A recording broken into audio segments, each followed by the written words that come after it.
आता पेट्रोलचा खर्च विसरा, घरी आणा इलेक्ट्रिक स्टायलिस्ट इलेक्ट्रिक गाडी। 100% भारतीय बनावटीची इलेक्ट्रिक्स ईव्ही इलेक्ट्रिक गाडी आता उपलब्ध। 5 वर्षांची वॉरंटी, आकर्षक कलर्स आणि स्पोर्ट्स डिझाइन। एकदा चार्ज करा आणि 100 ते 140 किलोमीटर पर्यंत रेंज। अत्याधुनिक सर्व्हिस सुविधा, लोन सुविधा सुद्धा उपलब्ध। आजच भेट द्या साई मोटर्स, किसान चौक, इचलकरंजी।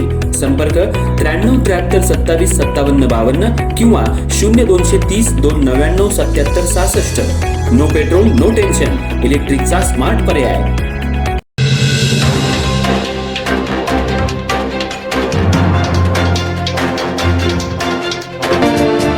इचलकरंजीत दमदाटी प्रकरणातल्या 2 आरोपींची पोलिसांकडून धेंड, न्यायालयाकडून 5 दिवसांची पोलीस कोठडी मंजूर।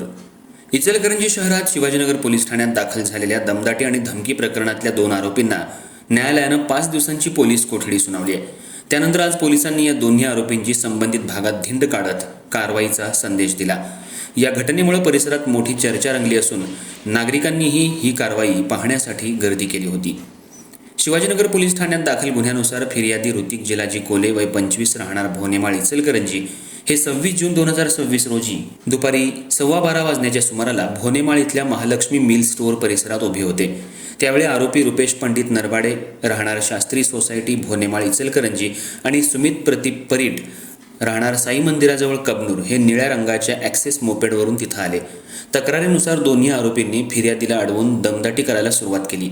यावेळी आरोपींपैकी एकानं फिर्यादीची गळपट पकडत, मला इचलकरंजीत सगळे ओळखतात, माझ्यावर गुन्हे आहेत, मला कुणी काहीही करू शकत नाही, अशी धमकी दिल्याचा आरोप फिर्यादीनं तक्रारीत केलाय। या घटनेनंतर फिर्यादीनं शिवाजीनगर पोलीस ठाण्यात धाव घेत तक्रार दाखल केली। पोलिसांनी तात्काळ तपास सुरू करत दोन्ही आरोपींना ताब्यात घेतलं। आरोपींना न्यायालयात हजर करण्यात आलं असता न्यायालयानं पुढील तपासासाठी 5 दिवसांची पोलीस कोठडी सुनावली आहे।